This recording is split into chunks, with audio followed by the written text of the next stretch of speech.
abençoado. Te aguardo amanhã. Vamos aí para a palavra do Senhor.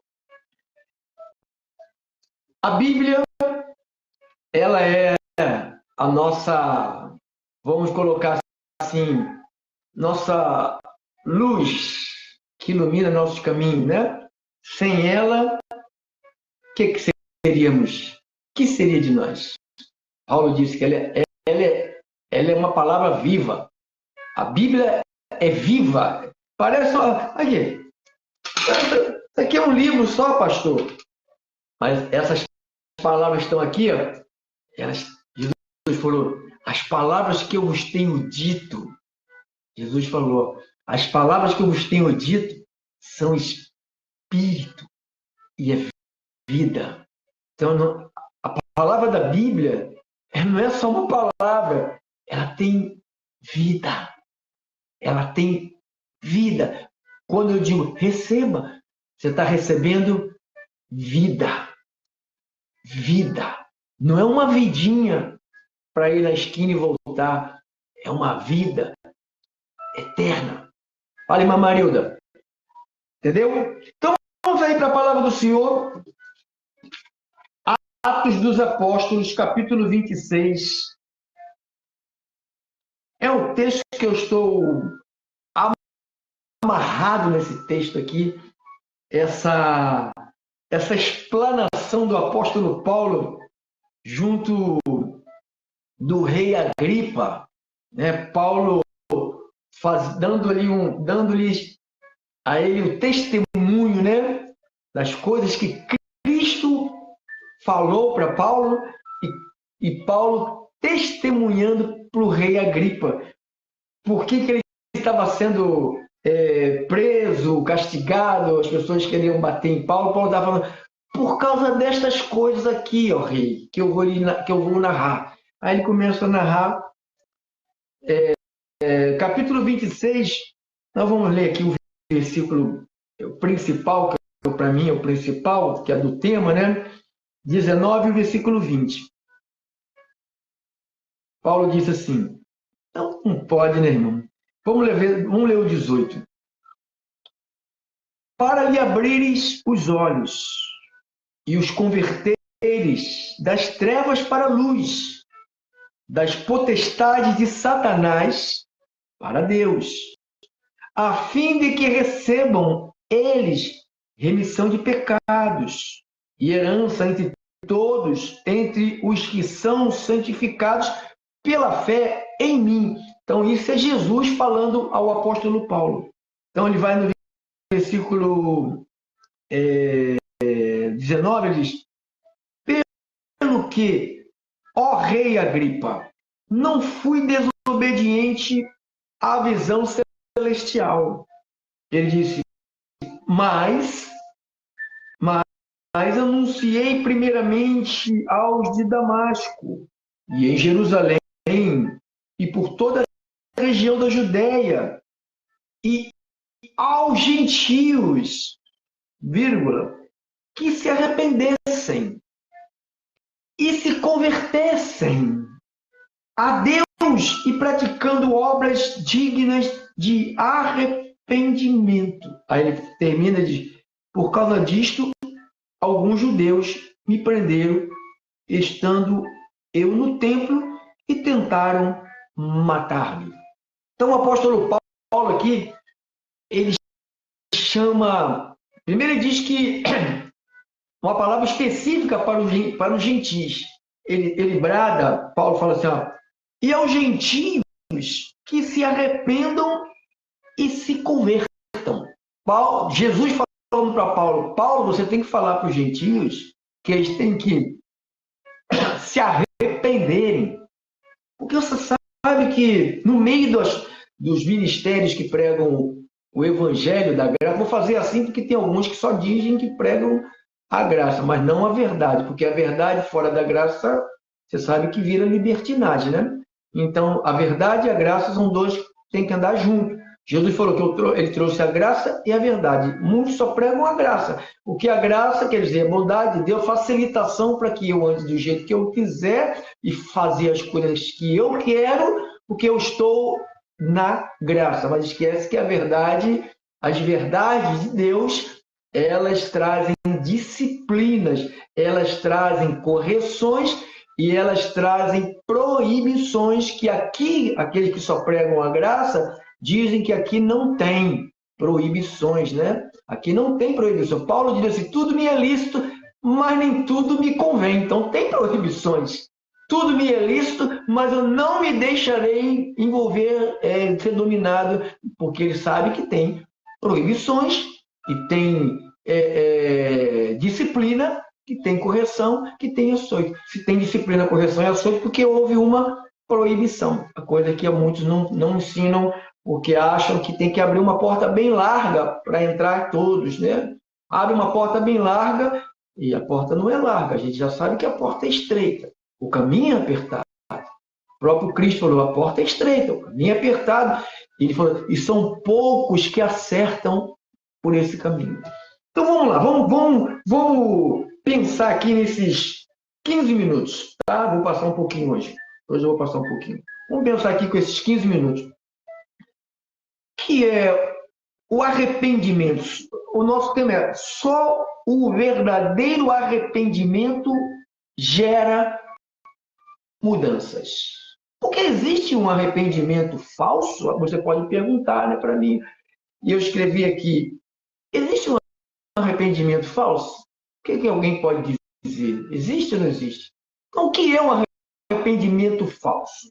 Como é que se comporta alguém que se arrependeu falsamente? O que é um arrependimento falso? A pessoa pede perdão a Deus ou ao próximo, entendeu? Pede perdão a Deus, pede perdão ao próximo, pede desculpa para Deus, pede desculpa para o próximo, chora, faz uma encenação, né? Soluça, mostrando que está arrependido, né? Sabe? Faz aquela coisa toda, sabe? Pede perdão, pede desculpa, não vai fazer mais. Aí depois volta a fazer de novo. Isso é um arrependimento falso. Isto é um arrependimento falso. Isto aqui é um arrependimento falso.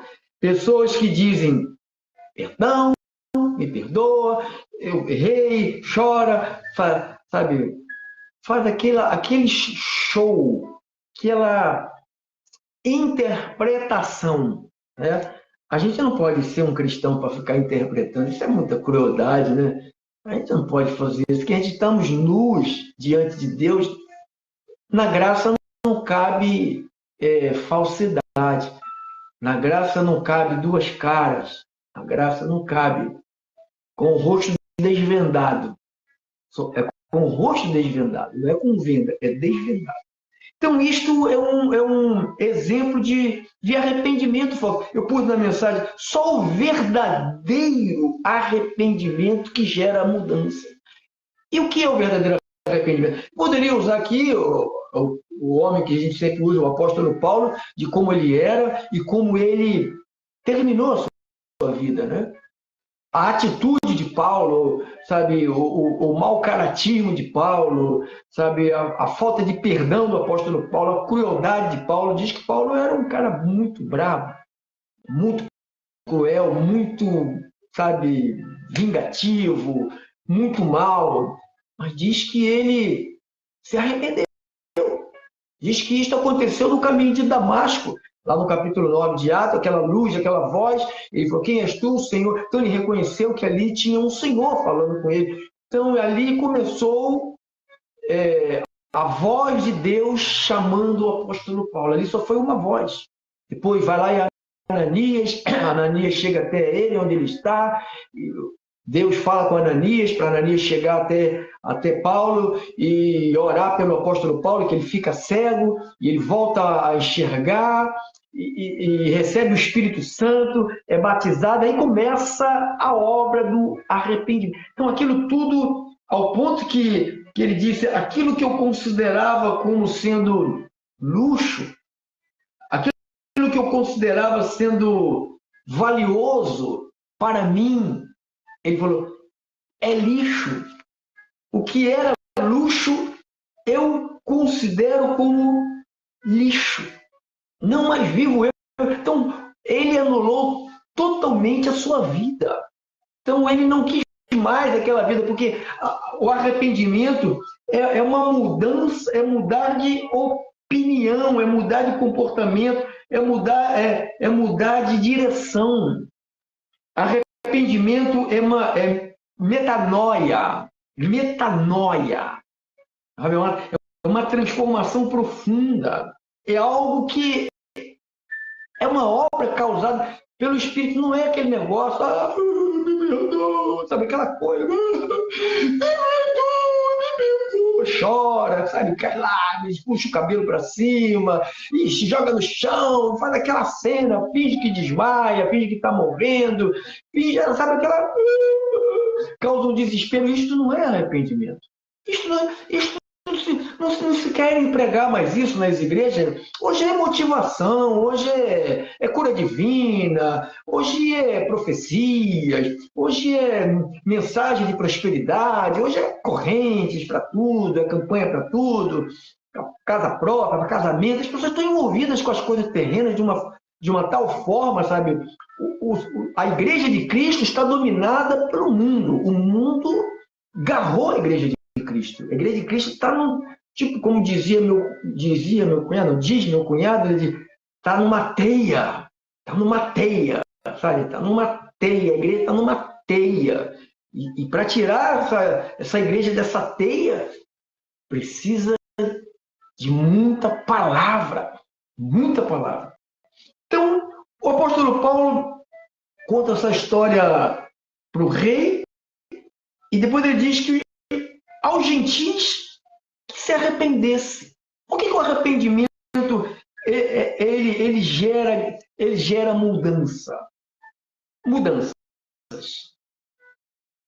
Alteração ou modificação do estado normal ou de algo ou de pessoa. Repetindo, por que o verdadeiro arrependimento gera mudança? O que é essa mudança? É uma alteração ou modificação de um estado, de algo ou de pessoa. É uma mudança de caráter. Irmão, não é ficar pulando, gritando, sabe, blá, blá, blá, blá, blá, falando língua, profetizando, que eu sou Deus que fala, essas coisas todas que você vê aí, essas bobagens, essas meninices. Parece um bando de criança do jardim da formação, né? Não tem estrutura. Igreja tem que ter estrutura. O que forma uma igreja é uma igreja baseada no Evangelho. Sem Evangelho não tem igreja. Sem Bíblia não tem igreja.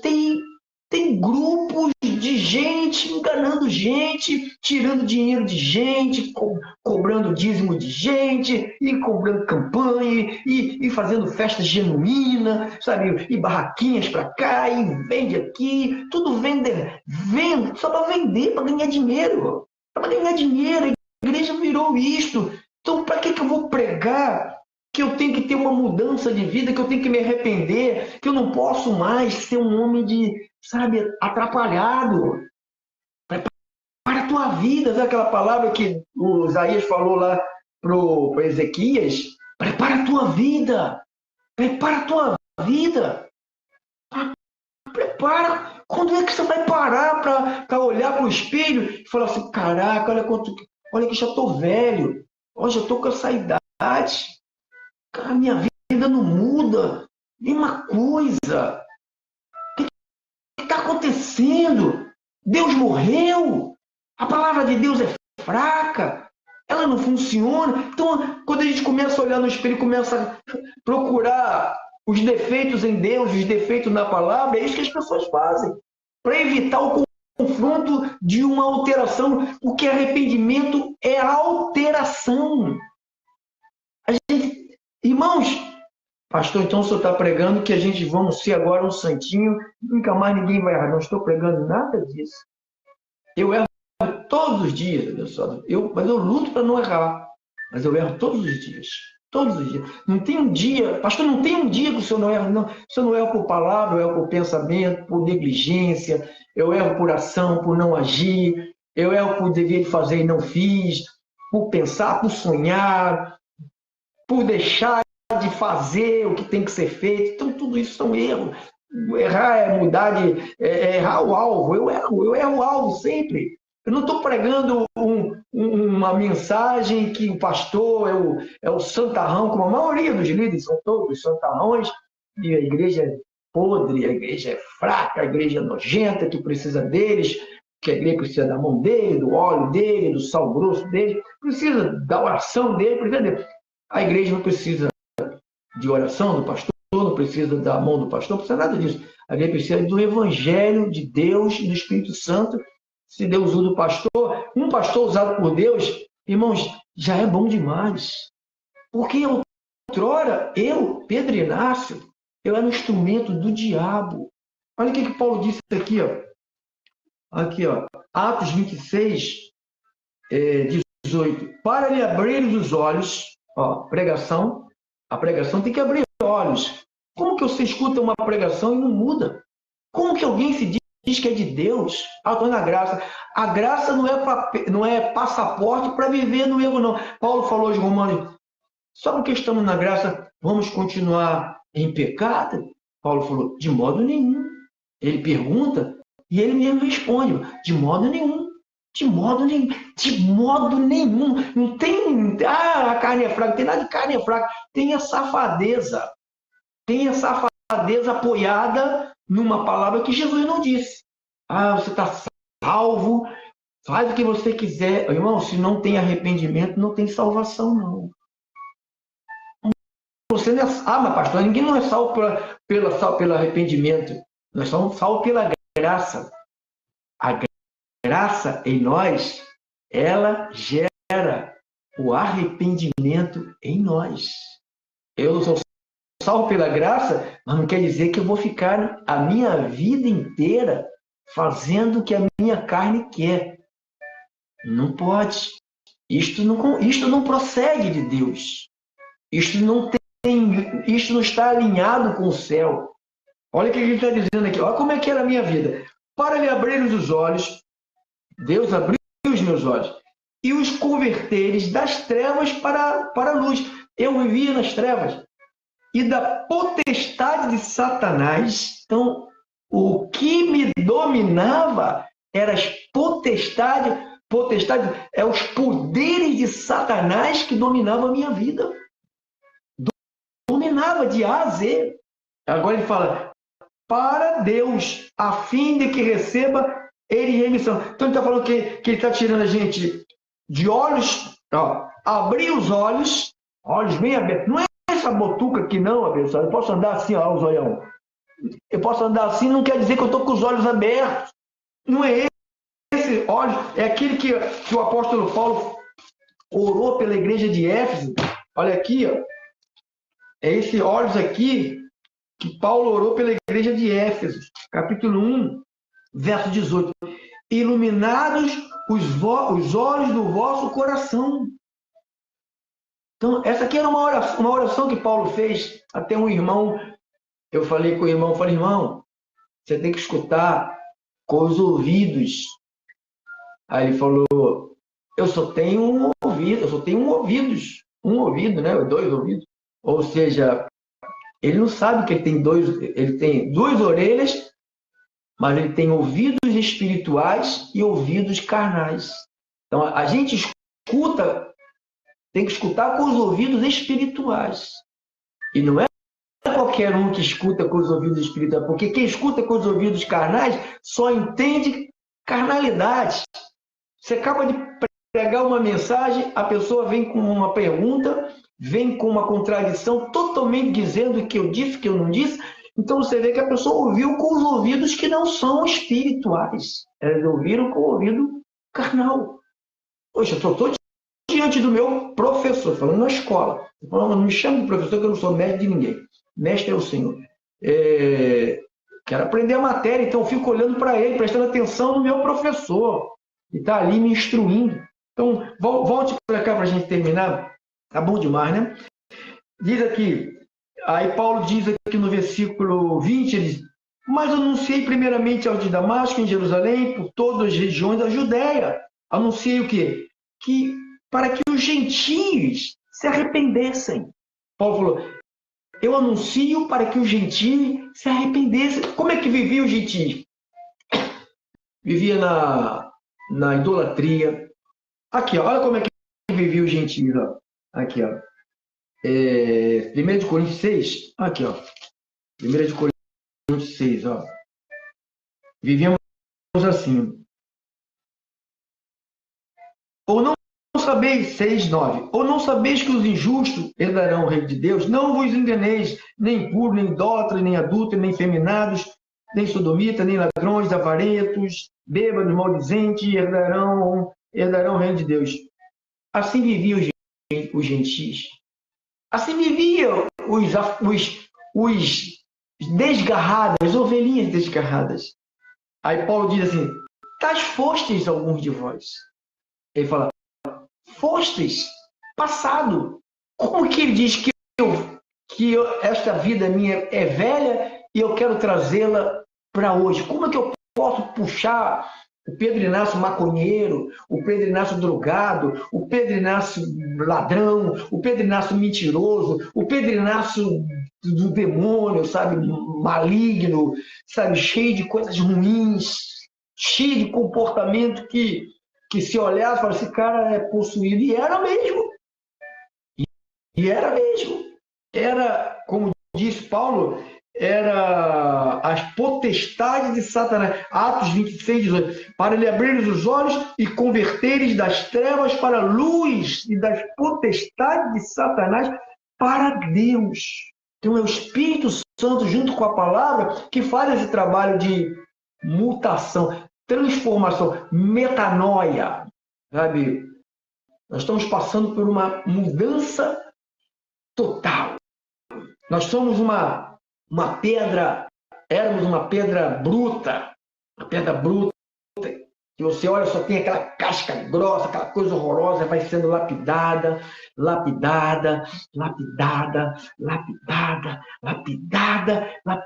depois se torna um diamante. É isto que somos para Deus, diamantes de Deus. Depois de sermos lapidados, aquele arrependimento, Paulo diz assim, o amor de Cristo me constrange. Você quer ver uma coisa aqui muito... Vamos terminar, tá? Hoje a gente vai passar, porque hoje eu tô querendo falar mais um pouquinho para a igreja. Não fica com pressa, não. Veja aqui uma história aqui interessante. Está aqui no Mateus.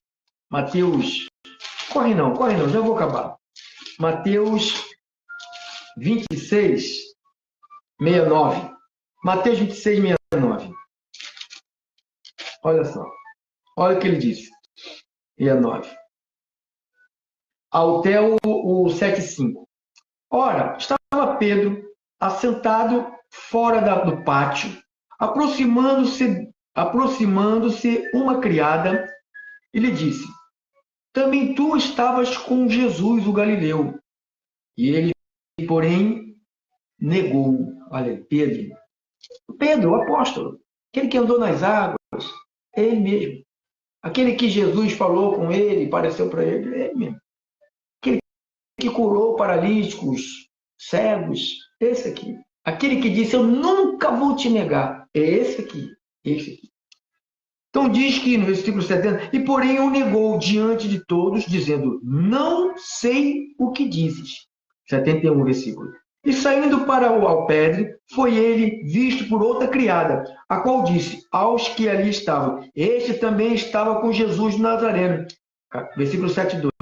E ele negou outra vez, com um juramento, não conheço tal homem. Pedro. Vamos lá. E logo depois, aproximando-se que ali estavam, disseram a Pedro, verdadeiramente és também um deles, porque o teu modo de falar te denuncia.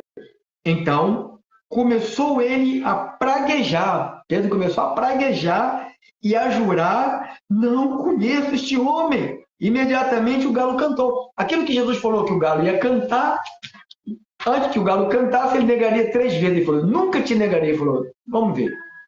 Versículo 75. Atenção agora. Então, Pedro se lembrou da palavra que Jesus dissera: antes que o galo cante, tu me negarás 3 vezes. Agora o finalzinho. E saindo dali, chorou amargamente.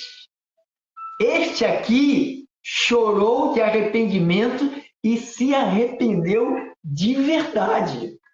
Não é um choro de arrependimento que depois Pedro nunca mais negou o Cristo, ao ponto que ele morreu por não ter negado.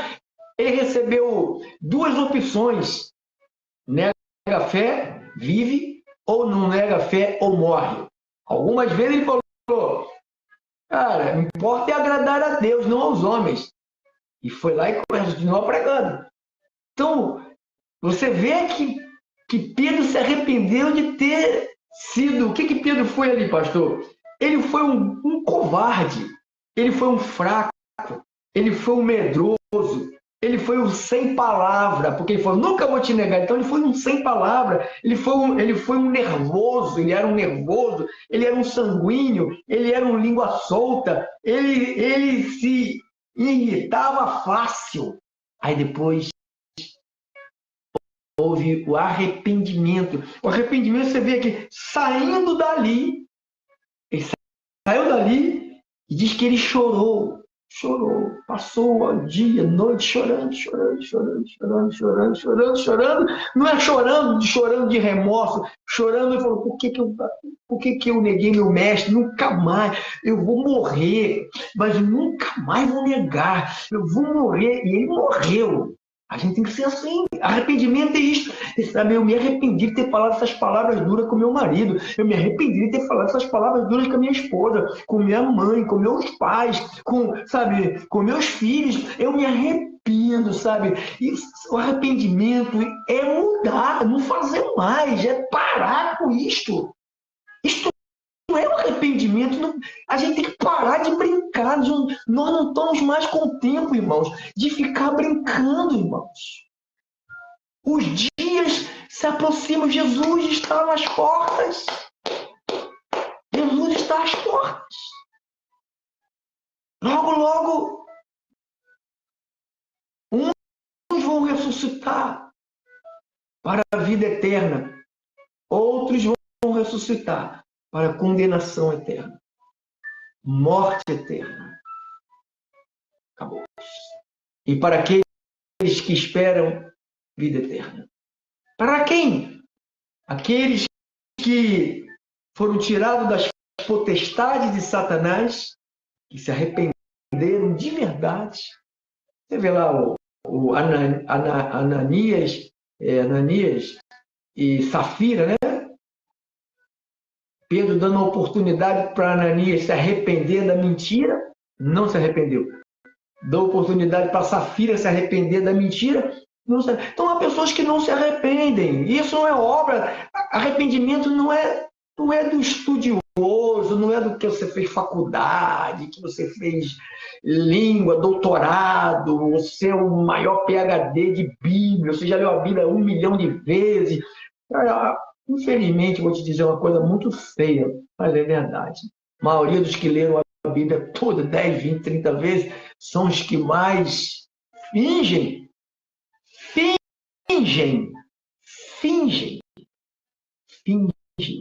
um falso arrependimento.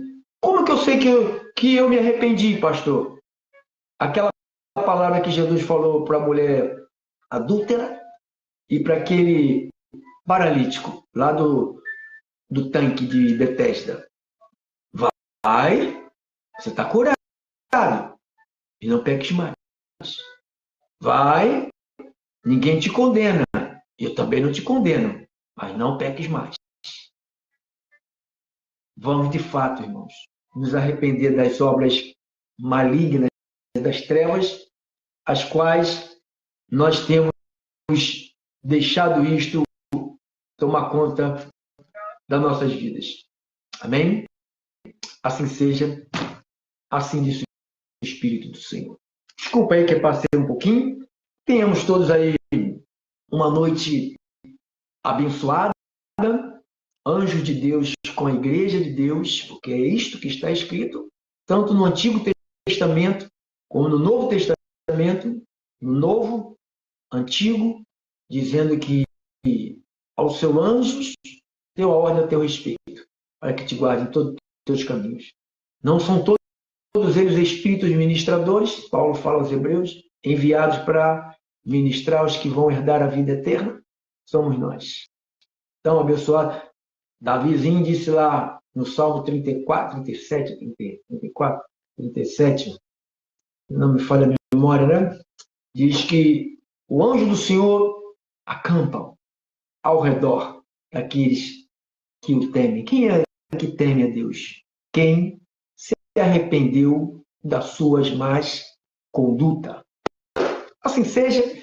Meu telefone para contato eu deixo 98602 2369.